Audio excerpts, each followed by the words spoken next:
Thank you. And I just wanted to say, like, I've, we came here yesterday and I was talking with these guys about the organization they were doing all the organizing stuff. And I think, just to say, the amount of effort these lot put in and detail to make this event happen is just phenomenal. So I think we should give a little bit of a round of applause to them.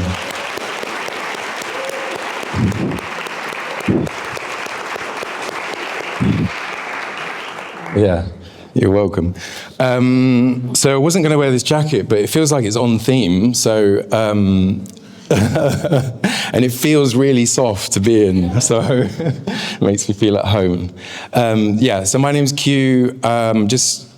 Basically I came to this work, I think, like how most people came to this work, because they recognized their communication and their relationships maybe were not how they wanted them to be. And so I really wanted to make things better. I wanted to be able to communicate better. I wanted to have better quality relationships. And I always kind of felt like a sadness when there's love, and then it's being interrupted by this other thing. And it's like, wow, we went from love to pain. And then it was like, so I wanted to kind of figure that out. So I've really been the guinea pig personally. And it's been lots of years. I've spent like 700 hours in nonviolent communication workshops. I used to run nonviolent communication workshops when I was living in Brazil. I spent 9 years living in Brazil, and I would do that. And then, internal family systems has been like a practice that I received a lot of therapy in internal family systems and compassionate inquiry, which is the work of Gabor Mate. And as that started to make difference in my life, I was like, okay, I think maybe this would be helpful for other people. So that's kind of, that's how I came to this work. And another thing about me is I can't buy peanut butter, because if I do, I eat it all in one go. Random fact. Another random fact is I used to be a DJ, which is like back in the day. That's a long time ago. Anyway, and I love lions, so you're going to see them appear throughout the presentation. Okay. This is what I think I work with individuals and I work with couples. I love working with couples. That's kind of what I do full-time, private practice. And I think most people who work with couples and who have looked at this work, they know that the communication is the digestive system of relationships. So for example, when a couple comes to me, and most like couples therapy, they know that we have to help them improve the way that they're communicating and listening to each other about the subject they're bringing in. They want to figure out the subject. But we know that the only problem is that the communication's not of a quality high enough to digest the subject. Do you see the difference? Right, so I don't need to help people. I literally, last week, a couple came in and we have an hour and a half session, and I only figured out what the argument was about in the last 15 minutes. I didn't need to know. I just needed to help them and the parts of them that are not being seen and understood to be seen and understood. And if they saw each other's parts, then they'll figure it out. It's quite a relief, because it means I don't have to analyze people too much and I can just be more present with them. So, yeah.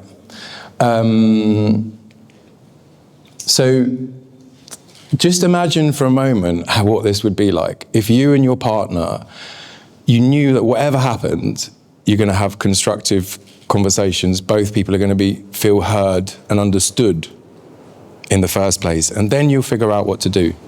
Like if you knew that was going to happen, then essentially nothing's a problem. So that's really what I want to support people to be able to do, to like strengthen the digestive system of their relationship, which is the quality of communication. But what I've noticed in all these years, because I used to teach a lot of nonviolent communication skills, But I've just seen over the years that there's really one pattern that's fueling and driving conflicts. So 95% of anything that comes into my practice when I see couples, there's really just one dynamic coming on. And it's got to the stage where people come in and I'm like, okay, and like I know what, I kind of know what people are going to say. It's going to be the same thing. Underlying the issue is going to be this thing. And so I was like, okay, I want to talk about this with people, because I think if people see this, then we could like make some progress, because it is the main thing that stands between strengthening that quality of communication. So what's on the menu? So I call it the hot-cold dynamic. Some people, like, there's a strong relation to anxious avoidant attachment. So if people know about that, can I just get like, do people know about anxious avoidant? Okay. But I don't like that term because it's really negative. And there's really good things about those two archetypes. And it's just a negative, like, there's good things about being hot and fiery. And there's good things about being cold and like centered. So we're going to look at the dynamic, the common reactive patterns and what drives the patterns and how to transform this. And so throughout, I'm going to give like a couple of exercises. I want to try and keep it as interactive because I don't know how it is for you, but I just don't like listening to people just monologue for too long. So I'm going to try and bring you in. Okay. Okay, so this is the dynamic.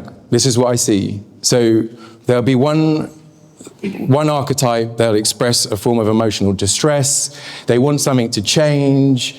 They want the other to, they want something from the other, basically. They might be talking about past hurt. They might be talking about what they want in the future. So they're going to bring this up. And then the other one feels criticized and gets defensive or withdraws. And then the first one feels like they're not being heard, because the other one's making it about them. And so they feel a bit alone. And so their emotional intensity with which they're bringing it rises, which is the very thing that shuts the other one down, right? And then the other one can feel disrespected, wait, and then in that moment, they'll like, yeah, I wait for the storm to pass. Disassociate is what happens a lot, actually. So if people who are the kind of, I call the hot, you know, you get this, as they don't have the sense, you're talking to someone and it's like they've left the room. Like they're there, but they're not there anymore. Do you feel that? Like they've literally gone further, which is why I think then the emotional intensity rises. It's literally like they're trying to talk because they've gone further away. So like trying to get through to them. So always like raise the volume because it's as if they're literally physically further. So just have a check. Which of those sides do you think you fall on? And which side do you think your partner falls on? It's not black and white, of course. We can fall on both sides. But what I'm talking about is predominantly when you're in a relationship with someone that you really love, and on your worst day, which of these are you? Yeah? Okay. If you're not sure, there's going to be more opportunities to figure this out.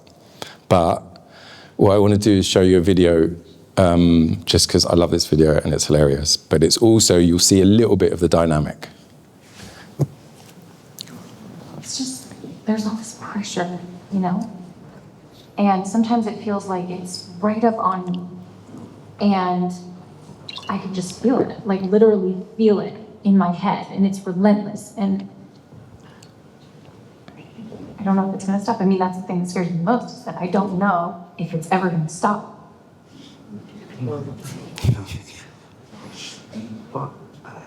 You do have a nail in your head. It's not about the nail. Are you sure? Because, I mean, we got that out of there. Stop trying to fix it. No, I'm not trying to fix it. I'm just pointing out that maybe the nail is causing... You always do this. You always try to fix things when what I really need is for you to just listen. See, I don't think that is what you need. I think what you need is to get the nail See, out. you're not listening now. Okay, fine. I will listen. Fine. Sometimes it's like there's this achy... I don't know what it is. I'm not sleeping very well, and all my sweaters are snagged. I mean, all of them.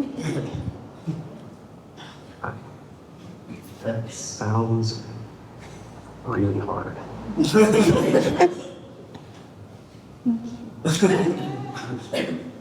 Ow! Come on, if you would just Don't.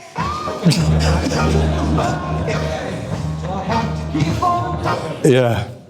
So, actually, let me go back one. Just like, okay, so that's like, I mean, in that, she's bringing up something that's not between them, but you can see that whole dynamic there's something similar about what I was sharing before in the hot and the cold, right?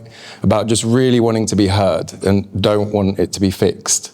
And the cold will often try and fix. And I just want to say, look, there's no right or wrong in this, right? It's just messy human beings trying to figure it out, right? So what I realize, what I'd like us to reflect on is all of us, to some extent, when conversations get difficult, we'll have a reaction, a certain type of reactivity. So I'm going to go through these, and I want you to try and think, which is like your go-to reaction when conversations get difficult? Will you tend to criticize, blame, control, like lift the emotional volume and keep pressuring them to change so your needs can get met? Shut down, so emotionally withdraw, stay quiet, leave, disassociate. People please, like you'll be like, just give them what they want, because then this can stop. Or defend. And that could take a few different ways. Like we can justify our actions and explain why we did what we did because we're feeling criticized. Argue the facts, be like, that's not how it happened. There was this, this, and this, right? Or tell them they're overreacting in very subtle ways. And by the way, this can be explicit, but it could just be in your head. But guess what? If in your head you're like, oh my God, they're making mountains out of molehills again. Like then it counts because they feel it. It doesn't matter whether you say it, right? So have a think right now, which is your go-to? We all have a go-to. So I was like, all of them. But like, which is your first one? Okay, everyone got one? Yeah? Okay, cool. Now, if you weren't sure whether you're hot or cold, then maybe this makes it clearer. Yeah? Okay. So here's the thing. Then put the more I, and then add your primary reaction, and then think about your partner. The more I do that, the more they do what?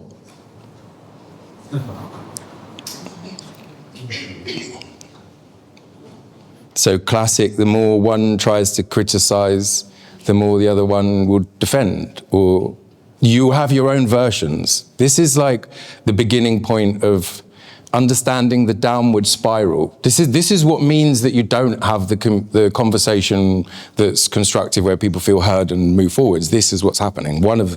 Some kind of a combination of this, right?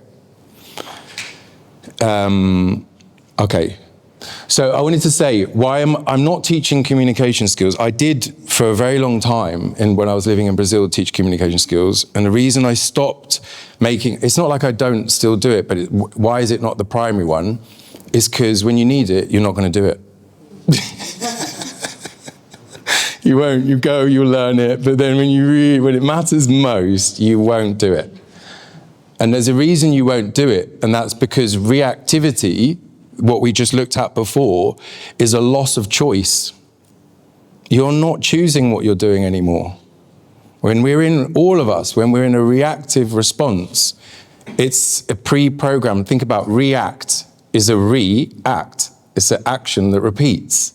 It's not a choice. It's not like prefrontal cortex deciding. It's happening to you, which is one thing that's been really helpful for me, is to understand when I'm in a situation that's tense and someone's responding in ways I don't like, they're not choosing to do that. So they're not to take it so personally, they've been taken over by their nervous system and they're reacting, right? And that happens to us as well. So it's great to learn communication skills, but it's good to learn how to know what to do with our own reactivity and to get to know it and to disarm it so that we can use the communication skills, because without that, you're not going to do it.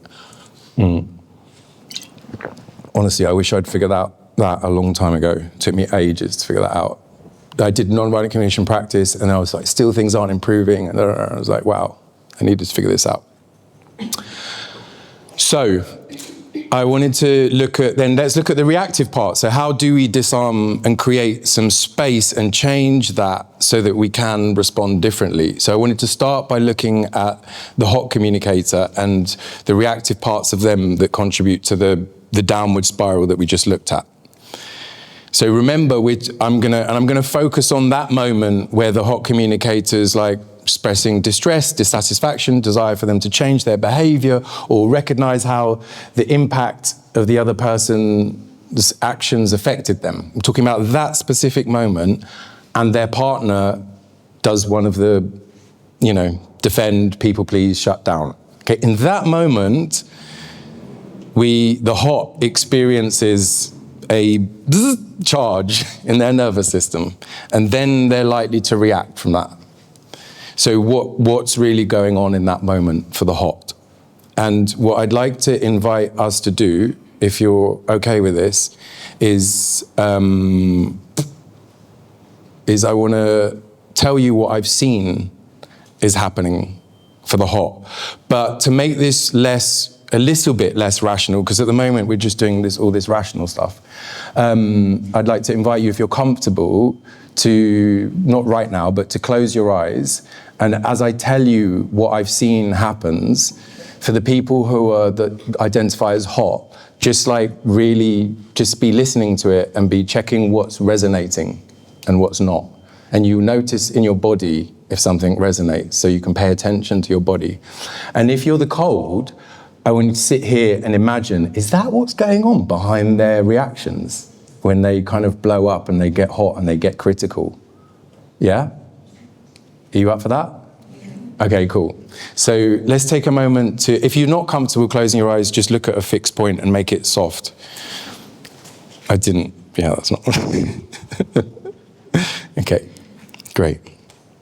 So let's just take a moment to just tune in. We've been in rational. Let's just check the body right now and notice the chair below you. Noticing the sounds.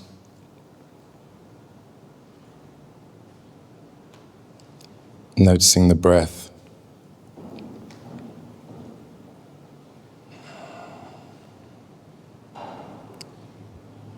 And then just stay attentive to your body sensations as I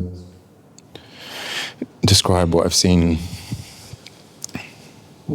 So, in the moment that the hot shares this thing, they really want to be heard, and maybe it's coming with some emotion. Maybe they want a recognition of the consequences of the behavior of the other, how it affects them. Maybe they want something to change, and their partner shuts down or defends or gives them what they want, but they kind of know it's coming from that place to just try and make their emotions go away. In that moment, is quite often what's happening is we think as the hot, I'm going to say we because that's me as well. We think like they're not hearing me. They just don't understand, and they don't care. This shows they don't care. If they cared, they would really listen to me. They would understand. They would be with me emotionally in this moment. So we feel alone. And that's what, in that moment, it feels alone. And in the body, there can quite often be frustration that we're feeling alone. That once again, they're not hearing us and not understanding or misinterpreting. And that frustration can rise, and then we can often act by raising the volume of the emotion, trying to get through to them. And maybe we can sometimes get a little bit more critical in those moments. So we really want to raise the volume to get through. It's like there's a wall that's come up and we're trying to get through the wall. We want to feel connected, but we feel alone. And this critical part and the raising of the volume, our reaction, what it hopes to achieve, think about it, what does it hope to achieve by raising the volume and getting more critical? If I raise the volume and get more critical, then maybe they'll understand me. Maybe they'll actually consider me. I want to be considered. I want to feel like my needs matter. And the reactive part fears that if it didn't do that, if it didn't turn up the volume, and if it didn't get critical, this reactive part fears that they'll just be distant and there won't be the connection, and parts of us that are also really important will just be alone. We'll be alone.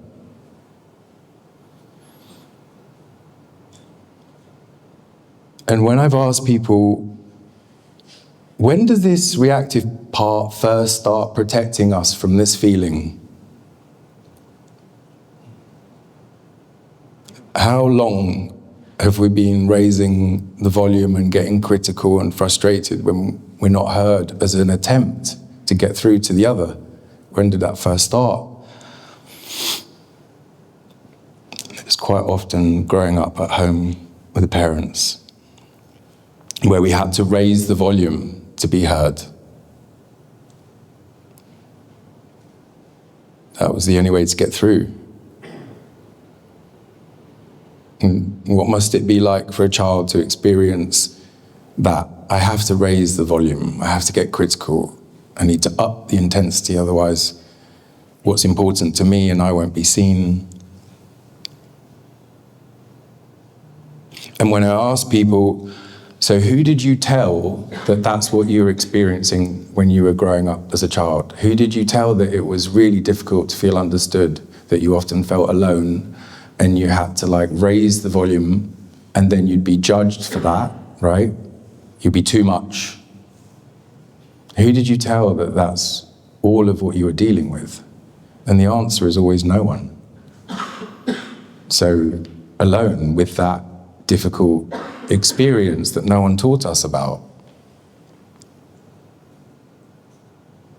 So that protective part of us, that reaction, is trying to protect us from feeling alone, from feeling not cared for, from feeling like they don't consider us, because that feeling is painful and it carries the weight of the past.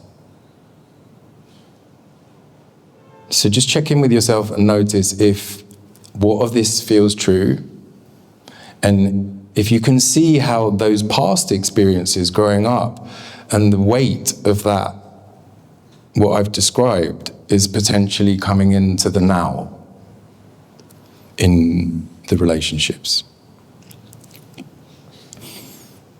And then let's just take a few deeper breaths. Let's like fill our body with softness. Yeah. Like as you breathe, just try and bring in that softness to yourself, offer that to yourself. And then before you guys open your eyes, just for me to try and understand the room, could the people who are hot put your hand up and put on the number of fingers? If you felt like this really resonated with your experience, could you put 5 fingers up? If you felt like it resonated just a little bit, put 1 finger up, just so I get a sense of the room.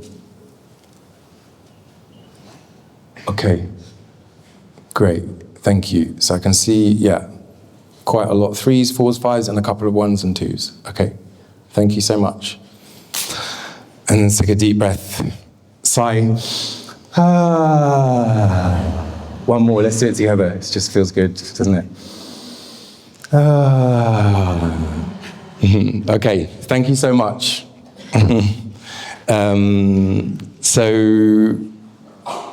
So what I want to ask, what I want to share is that, look, what I'm really saying is that their behavior triggers vulnerable parts of us, and then we react to get away from the feeling of being alone, misunderstood, not considered, not being heard, told my emotions and needs are too much. Like, these things we don't want to feel, right? So the reactivity within us is trying to get away from that. Is this making sense? Yeah? Okay. So they react to get away from that old pain. which feels overwhelming, and we react by attack, control. And then when attack and control doesn't shut down, doesn't work for the hot, what do? They shut down. They try to get through, and they're like, oh, and then they give up, right? So then they switch, and they go into cold, right? So it's not so linear, just to be clear. Like, we can go into the different ones. Here's what I've seen in the therapeutic practice and in myself. Like, when you learn to connect, comfort, and support your vulnerable parts to release the weight of those childhood experiences, then the reactivity's got less to protect. It doesn't need to take you away because it's not a disaster to feel that. It's not so heavy. Because in that moment where we're having that argument and our reactivity's taken over, it's a lot of weight. There's tension in the body. But that tension can be reduced through, like, some people call it inner child healing, or, therapeutic processes. And when you do those, you're not only able to release the weight that will be triggered, because there's less that's being carried around, but when you are, you'll know better how to take care of it, because essentially learning how to release the weight is you learning how to become best friends with that part of you, so you will know how to support it, right? So I'd just love to hear maybe a couple of voices from people who are the hots. What do you think could change for you in your relationship if you were able to, and by the way, this is a scale, you never end. There's no arriving. If anyone thinks they're going to oh, I healed it. And I'm like, oh, no. It's a friendship you're building. If you're trying to heal it to make it go away, then you're essentially in conflict with your most vulnerable part, trying to push it out. You see? So I'd love to hear a couple of voices of what do you think could change for you and then your relationship if you were able to do more of this comforting to the vulnerable part, less of that in the system. And maybe we could hear maybe two voices. Is there a mic somewhere?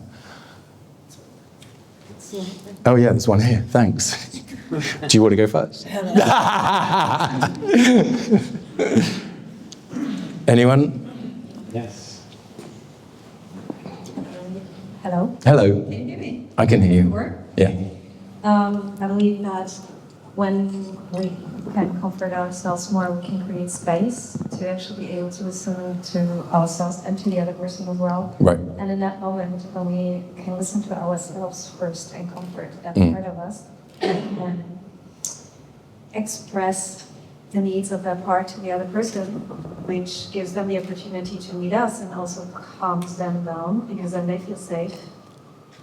And that creates connection. Because we're connected to us and to that part first. Yeah. Great. Do you want to sit up here? I think you've got it. Perfect. Yeah.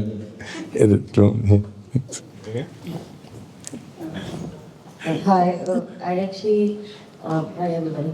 I actually resonated with the idea of going from hot to cold, because I feel like I'm someone that immediately, my impulse, because I'm an anxious attachment person, is to control. Okay, how can I, to feel safe, let me control this person or change, say this so that I can get this out of it. Yeah. And then when I don't feel heard, then I become cold and I shut down. Right. And so I feel like now, where I'm at now, years of therapy and movement through my relationships, I feel like now I've just become less reactive. Yeah. So I've been able to slow down when that thing comes up, like the story, the narrative, what I think that person thinks about me, or what's really going on, and then I'm able to zoom out and be like, oh, actually, they're tired, or I haven't eaten, or you start to actually see it for what it is, as opposed to, feeling that old pain coming up, the old story. So I don't even know where I was going with this, but I think what would change for me, what has changed for me, wonderful. is that I'm able to become less reactive. Yeah. Amazing. And can I ask you, so look, when the reactivity fades, what replaces it? What's left? Acceptance, love. Yeah, there we go. The softness. Yeah. There we go. Thank you so much. Okay, great. Yeah, 100%. And I also my main archetype's hot, so I resonate with that a lot. Like I'll just, I'll fight for my needs, and when I think I'm never not going to get them, then I shut down, and I'm like, wow. It's kind of tiring, huh? And then when you can get to that point where you can notice the narrative. Oh, the story I'm telling myself, this is something I like to use, the story I'm telling myself about this situation is this. And then I'm already creating some distance. I don't want to dismiss even the story I'm telling myself, because that's part of me. And I don't want to ignore the story I'm telling myself, but I don't want to become the story I'm telling myself. That there's more, I'm more than just the part that, right? Thank you so much for sharing. Okay, Coates, your turn. Okay, so sorry, one more thing. This is kind of what I've seen happens for the hot communicator when they can really, really take care of that vulnerable part of them. These are the things that they're able to do, which are not possible if that weight of the vulnerability is too heavy. Their reactive part will have to interrupt. They won't be able to do this. And by the way, have a look at this cold. How much do you wish your hot partner would do this? Right. Okay. Well, okay, cool. Let's look at the cold. Okay, so is this... Okay, no. So, cold. Let's do the same thing. So if you're hot, I want you to try and imagine this is what might be going on behind their defending, shutting down, and people-pleasing. Okay? So just imagine look for the softness behind that reaction, right? And then for the cold, let's try and drop in and see what resonates in our experience, notice what happens in the body. Yeah? We down for this? Okay, cool. So let's get comfortable again. Maybe your body needs to move a little bit before we settle in. We've been still for a bit. Oh. Okay. And then when you feel ready, we can shut the eyes or look at a fixed gaze.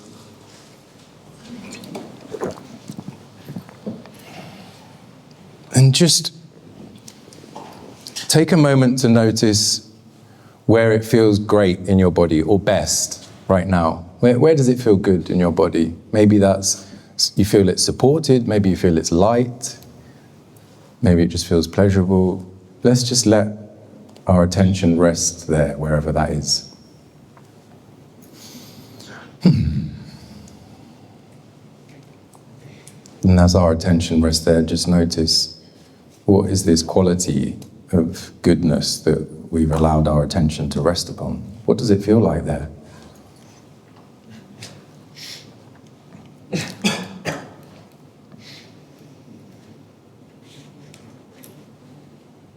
Just take a moment to notice the silence.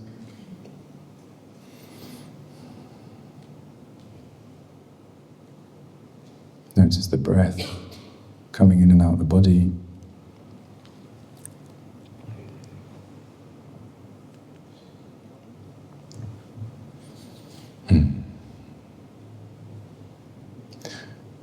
So in that moment where the hot communicator brings up what they want from them, and usually with some emotion, intensity, or criticalness, or pressure, that pressure triggers quite often this feeling of oh no, not again.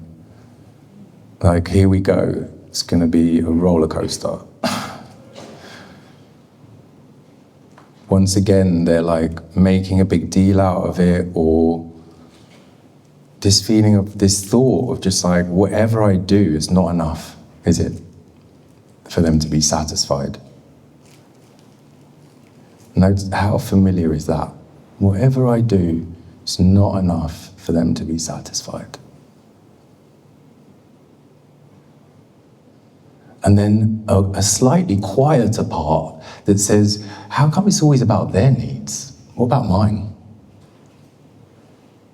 Why do my needs always come second to theirs?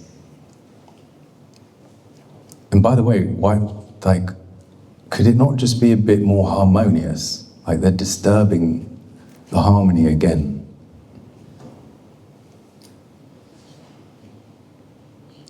And in their body, they feel like protective tension. I've heard people describe it as a wall comes up to protect them from what feels like an attack. They don't really appreciate all that I do for them. They're just, and it feels helpless. Like there's a helplessness. Whatever I do, it's not enough for them to be satisfied. Like, what do I need to do? I don't know what to do. I don't know what to do with this.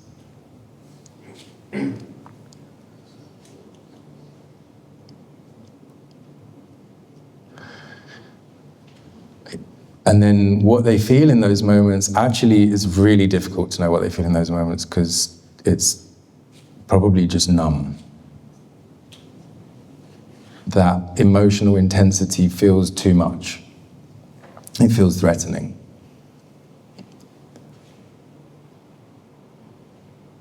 And so they're going to defend or shut down.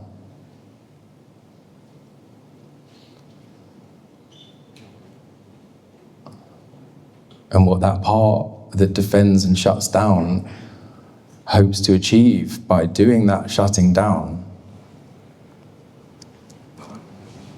is protecting them from overwhelm. It all feels overwhelming to be in that role of I'm the carer again. I heard a client say, so I have to become the mother. But what about me? And that what about me feels very alone.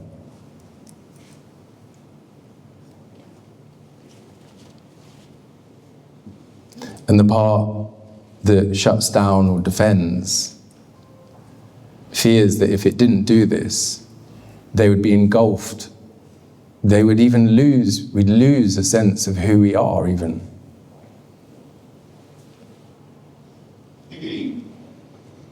We'd not be seen when we defend. We wouldn't be seen for all that we do for them. So we explain why we did what we did. Why do we explain why we did what we did?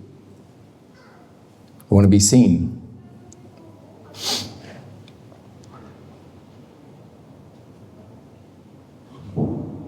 So feeling unseen, alone, unappreciated, and frustrated that our needs don't seem to matter to them in this moment. How old is that? When did that first start? And when I ask that, what I often hear is that those children growing up at home were taking care of the parents who couldn't regulate their emotional states. And they often felt like whatever they wanted to help their mum and their dad feel better, they loved their mum and their dad, and it was distressing to see them distressed. And so they really wanted to make it better. And it was really tough because they never could. So it felt powerless and helpless. They wanted to make it better because they love their mum and their dad, but they also wanted to make it better because maybe then they might actually be available for them, to see them, to be present to them. And yet they often felt blamed. Like it was their fault. It's not enough. So they try and perform to get love. And that's tough because you feel like you have to be someone else to be love. and not yourself. It's not enough to just be you and receive that care. You have to fight for it, earn it. And there's resentment in that. Like, of course, who wants to? But those cold children couldn't share that resentment because their parents were totally unavailable to their emotions. So what was the point? And so that's often what happens inside. It's like, what is the point of even saying my emotions or what I need? I'd rather just deal with the pain of not having my needs met. But then when I try and it gets rejected, I have to deal with another pain on top of that. So I just shut down. I'm not going to share my frustration. There's no point. Waste of time. And then when I ask them, that's really tough. Who did you tell? No one. Wow, you're dealing with all of that and you're alone. No wonder you shut down. No wonder you people please. No wonder you defend. Good for you that you did. You needed to. It was important. That was the best thing you could have done. And so, even in this moment, if this is true for you, like to share that appreciation with our reactive parts. Wow, look how much they protected us. Thank God they were there. Thank God. We defended, we shut down, we people pleased. Like,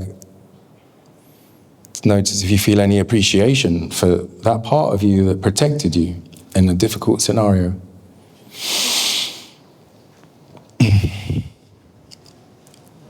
And then just notice, like, is this similar to what happens today? Does that experience get superimposed onto the present relationship?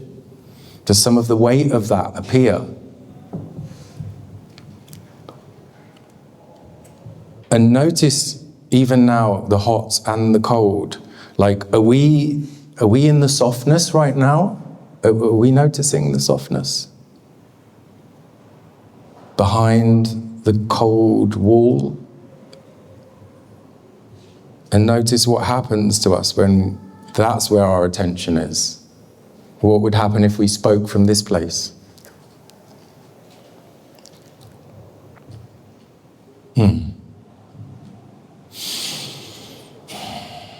So let's take a few deep breaths and just send that softness to ourselves, to any parts of us that might be feeling vulnerable or stressed. Like, just send that like love through the breath, you know? You're not alone. We're all here together. Surprisingly similar experiences we're having.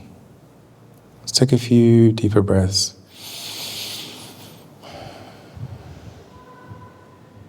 And then let's do some sighing. Big inhale. Again. Last one.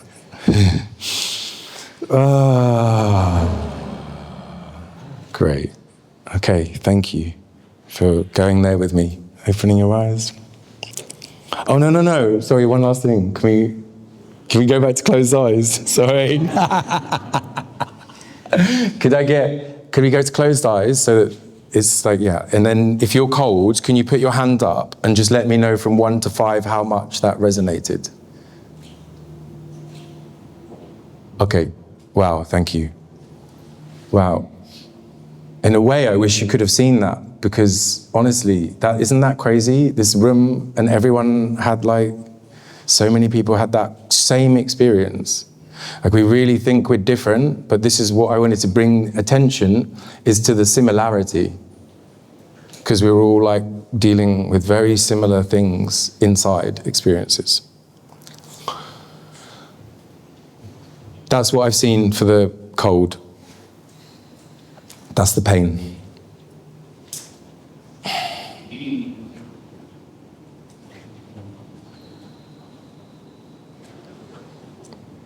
Okay, that's the pain.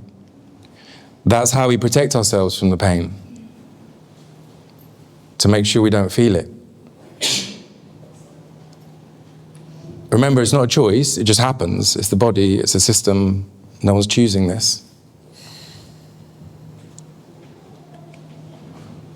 what could become possible for the cold if they were to learn to like drain out some of that pain, comfort it, take care of it so it could finally be heard and seen for the pain that we just described, and it was able to let go and release some of that, and less of that was to appear in their relationship, and therefore the reactivity would happen less. What might be possible for you in the relationship as cold? And let's hear from a couple of people.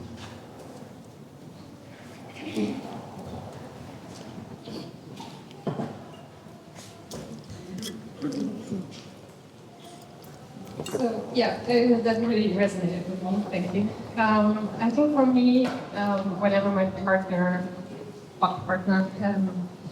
does that, and I can feel what is actually want to say about it. So we have from a common ground where we can actually talk about what each of us need, and I can show up with my emotions as well. So I'm not fixing it. Right. I can just say, here's also, I need space for my emotions. Can I say this? Right.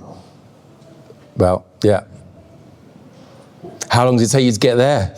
Long time. It's tough, isn't it? Yeah, but it's tough to get there. But yeah, that's what I've seen is like when you don't assign all that meaning to all of that, and you avoid that, and you can just not fix it. This is what I was understanding. Not need to fix it or feel like you have to even do anything. Yeah, Then, that's another part, right? What yeah. you're looking for. Like, now I have to take care of him. Yeah. I don't really want to. Exactly. It's about me, and then if we can just acknowledge it's his stuff. Yeah. It doesn't have to be mine. Yeah. Then that helps a lot. Amazing. Yeah, for sure. And to a large extent, often, as the HOTS, like to different degrees, is like they didn't want anything to be fixed or done. Mostly they wanted to know, even just to know that it's okay. In a way, they're testing and they're saying, is this okay or am I too much? Yeah. Are you there? Yeah. Am I too much? Are you there? Yeah. Sure. Yeah, are you there? Perfect. Yeah. Thank you so much. Anyone else? That's it. Come here. Sorry, the last two, this one and here. Two. Yeah. Yeah. Hi, Hi. is this working? Yeah. Hi. I'm Elena, by the way. Hey, Elena. Hi, very nice to meet you. I'm a therapist and I also practice CI. Amazing. Let's talk after. That was this is a very nice session for Friday morning. Oh no. I like to go deep, my dear. Oh, yeah. So from my personal experience, and as I am definitely a cold type, I'm still figuring out, and this is a big journey. And definitely just letting it be and not carrying a responsibility that it's not mine to carry. Yeah. Yeah. So understanding that we carry a lot that is not ours first. Because as children, we don't have a choice, basically. We need to survive, mainly. And we need people to take care of us because we can't literally survive. And that means eat, go out there, just have clothes, this and that. And that doesn't mean that our parents don't love us. It has nothing to do with us, with them. But there's a point where they haven't met our needs, and that's when our traumas came and our coping mechanisms came, and that's when Kiu said, very well said, the hot and cold, and that's where he made this point of where our coping mechanisms started. So then again, I have no idea where I'm going with this. Perimenopausal brain. Yay. 40. Going strong. Yeah, no, but thanks for sharing. You're just, that's like you're sharing another way of saying the same thing. Like it's sharing a resonance about the importance of like, this attending. For me, I don't have any relationship with a romantic partner for many years now. But I do have close relationships. Yeah. Right now, my way of, changing it for me is just understanding that my savior syndrome,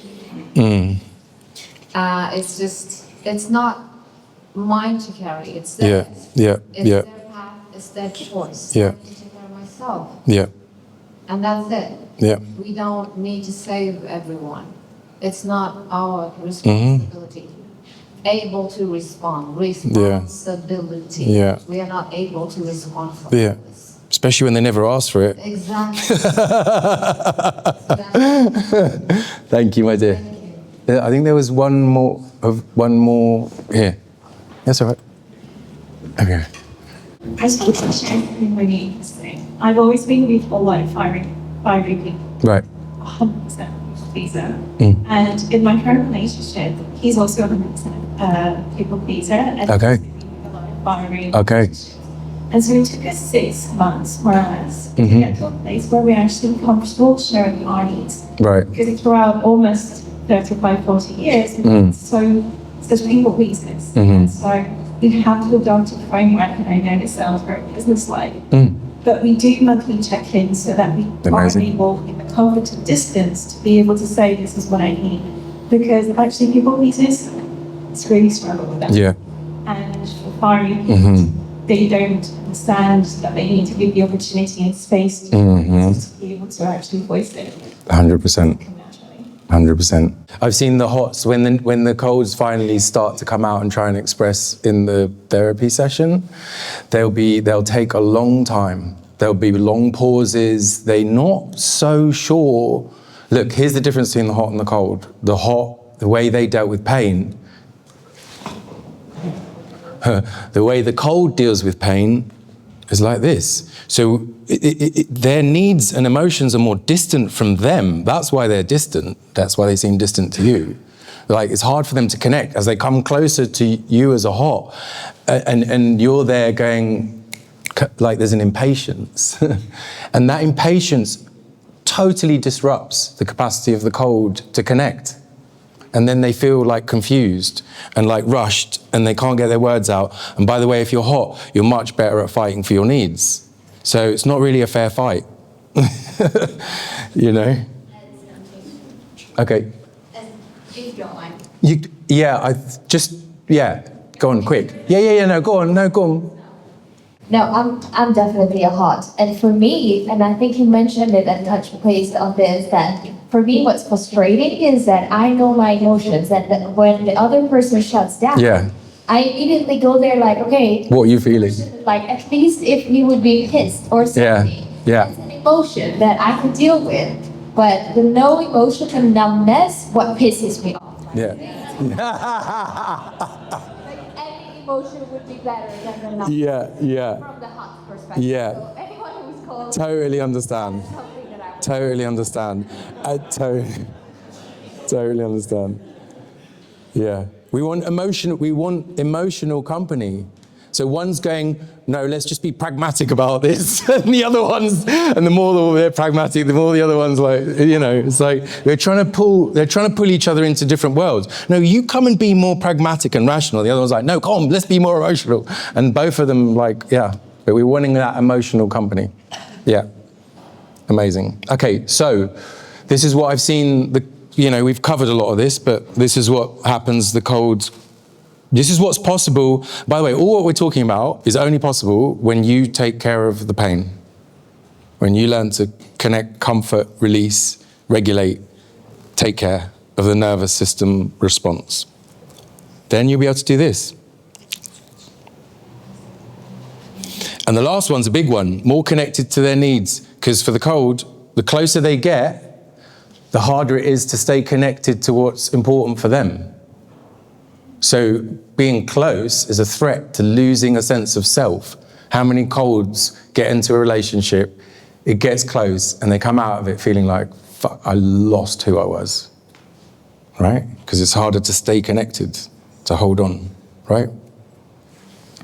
Okay. So, okay, we're coming to the end. So, how to transform this, whether you're hot or cold, really, it's what we've been saying, like healing the vulnerable parts. When you do that, you'll be able to calm those vulnerable parts in the moment because you actually know them instead of run from them. So it's a really weird thing. I think the work that I do, I'm essentially saying, hey, come and feel the thing you least want to feel. Not an invite that's very, but for people that know why, and I often ask people that, is like, okay, so why do you want to walk to this discomfort? You need to have a strong why. You need to, the film needs to have played out enough times that suffering of it playing out is more than walking towards it intentionally in a space that's safe and held for you. Because essentially that's what you're doing. Therapy is like walk towards the pain in a place that's safe and held for you, as opposed to act it out in life where you don't know if they're going to do it, probably not. And then the communication skills are super helpful, but then they also kind of naturally come. Because essentially, and I think you've heard people say this, when the reactivity goes, you're like, yeah, this is how it is. I've sat with a couple and they were like, I was like, how is it going? And one's like, I feel so helpless. The other one's saying, when they say that, I also feel helpless. And we just sat there. And it's like, yeah, this is helplessness. Yeah, this is helplessness. Welcome it. Let's not run from it. It's okay. Can it be okay that we feel helpless? Imagine what's possible if all of those feelings that we don't want to feel became okay to feel. That's freedom. The rest is trying to change your outside circumstances and control people and wish they weren't different. But the real freedom comes when you're okay with whatever you feel, because you know how to take care of it. And that's a practice of building a friendship with those parts. Not like one night stand healing. We're talking long-term relationship with those parts, okay? And finding ways to build that relationship. And then the simple strategies, you mentioned having a check-in, all those strategies, amazing, because that's intentional conversation. And the funny thing is as you start to do the healing work and you get more intimate with yourself, you'll know what strategies need to be used. But there's some classic ones, for example, downward spiral. You see that downward spiral, you're reacting, they're reacting, you can't get out of it. Take a time out, for real. People are not taking time outs. And then here's the big mistake they're making. When they take a time out, they don't say when they're going to come back and talk about it. Now, for the hot, that's torture. Absolute torture. So I'm just going to sit here and ambiguously wait for when you're ready, which, by the way, you're never going to be ready, are you? You're just going to forget about this, right? And then I'm going to be so, tell them when, and then they'll be able to relax, which will enable you to relax in the time out. Because if you take a time out and they're not relaxed and you're cold, you won't be able to relax either. Your time out will be useless. Because you'll kind of feel their energetic pull that you should be talking to them. And whilst that's in your head, you can't relax and do what you need to do, right? So there's strategies as well. I was saying to these guys, the reason I decided I haven't been giving workshops in Lisbon because I didn't have a next step to offer people. And I do this work, I've done loads of this work in Brazil, but then I do something like this, and then I open it out and people connect and they resonate. And then if you've got your own therapeutic space, by the way, you can take this there, fantastic, take it there. But if you don't, I was not able to offer a next step. My therapeutic practice is full at the moment, so I was I wasn't going out and giving workshops. So I basically designed and recorded and set up an online course for people to take a next step with me if they want. And then so that's why I was okay, now it makes sense to go out and open the window, because I don't want to do this opening the window and then there's nowhere to take it, right? So basically, I'm so happy I finally did this. Honestly, I'm a procrastinator. It took me so long to do this. But I set up an online course, and I was gonna do it as like just a warm up to do a live thing, because I was like, can I really support people through healing through pre-recorded? And I was like, I don't think I can. And then I had a couple that I work with agree to allow me to record our sessions and put it on the course. And I was like, okay, if people could watch this and see them like diving into the depth, then maybe this could work. And so I was like, okay, so I kind of made it a bit more like extensive. And I'm in the, this is the early stages of like putting it out there. So I'm actually really wanting some people to give me feedback to see how far can this take people. So I know whether I continue to invest in this and improve this online course, or I be like, okay, that's not really gonna take people where I want, where I think would be helpful. And then I just like, okay, I'll put that as, I'll focus on something else. So I really want to get that feedback. So basically what I decided, and you guys are like, did one workshop in a festival called Equilibrio, second, where it was like, I wanted to do like better testing, basically. So if people are up for testing this and giving me feedback, I was like, I'd really love to like receive that. And so I'm offering it for less for people who can do that, basically.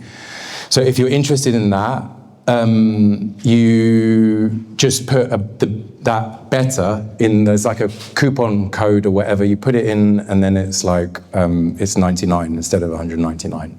And if you don't want to do the whole feedback thing, because I'm asking for feedback and a testimonial, because I don't have any like people saying what it was like. If you don't want to do that, then also I just offered like 130 for anyone who's came to this workshop, basically, for the next 7 days. So yeah, if you feel like doing that. But also, if you're like, online course, no, it's not my vibe, then find another way. But you've got the seed, you know what to focus on, right? That piece, don't forget it. Like, what I wanted to do in this session was to get acupuncture crystal precision light clear on what's gonna make the difference. The thing to focus on taking care of, so that things will shift, so that the communication can be different, so that you can do your bit.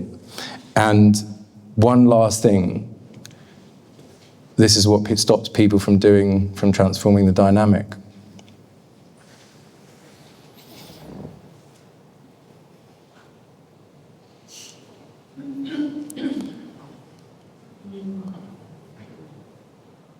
One thing I can tell you is rational understanding doesn't change anything. It gives you the opportunity to do what will change it, because let's face it, in that moment, what's reacting is not it's not the prefrontal cortex, it's something else. You have to go into that plane to kind of do something about it. Can't fix it from rational. You can understand and read all the books you want. It's not gonna do anything, honestly. It'll help you to know where to focus on, but that's it. And then, I've seen this a lot, the holding, you'll even see it in the video with a couple on the course. A lot of people think that holding in their reaction is enough. It's a great first step, it's called containment, but whatever you're feeling and thinking inside, they know. They know, they feel it. You can't, that's not accepting it, that's tolerating it. And tolerating it, if you get attached to tolerating and thinking that's the end of the path, is a problem. It's problematic to tolerate, because tolerating is giving up on trying to understand. You've given up. Anyway, thank you.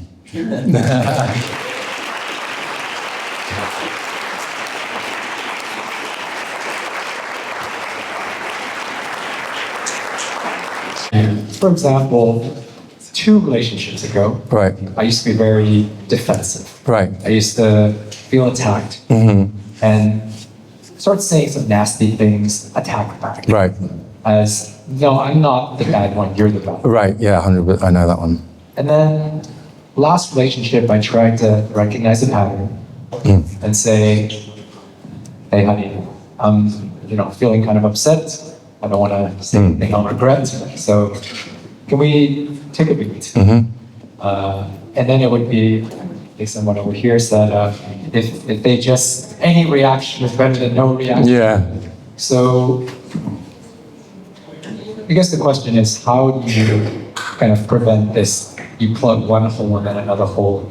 I don't think you can, mate. I don't think you can. I think in a sense, essentially, like, when we learn to deal with one aspect, like, yeah, I'm not sure, I don't think I can help you with that, I'm afraid. I'm sorry. I think essentially we're like evolution started way before, there's a whole process of, look, no one's gonna it's not gonna end. Sorry. But do you notice it getting softer? Okay, there we go. That's all we can do. Yeah.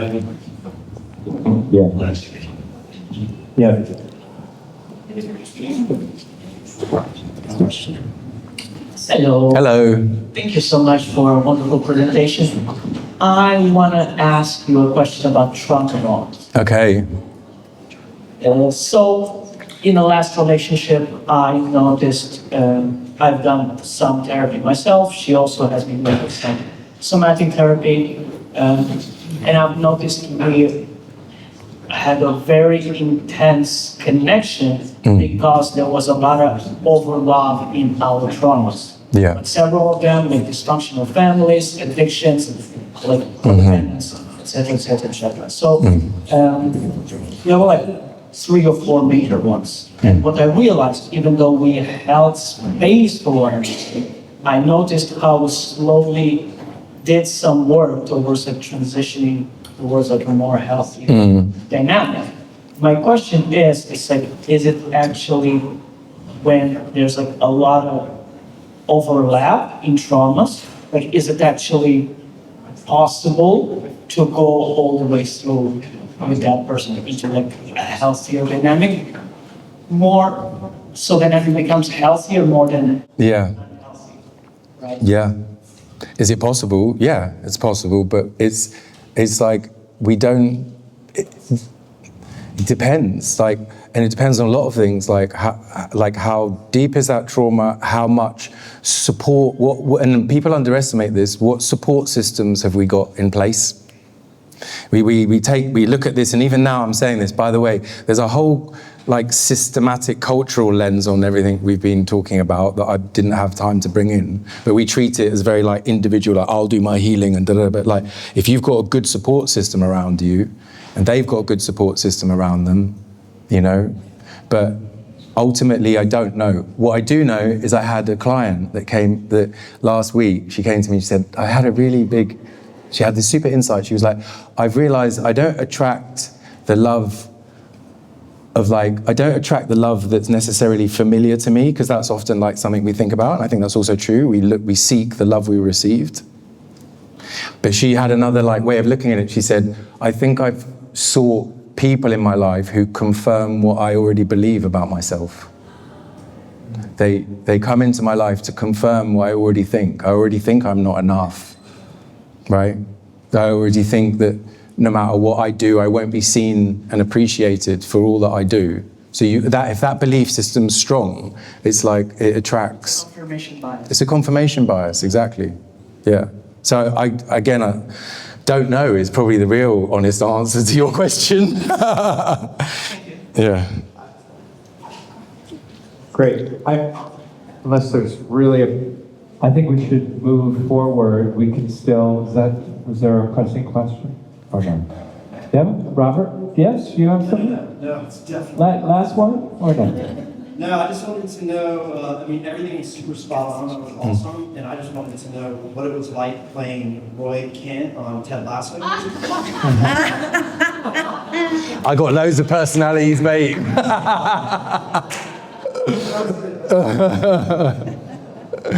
Thank you. Great question. Okay, thank you. Thanks. Thanks.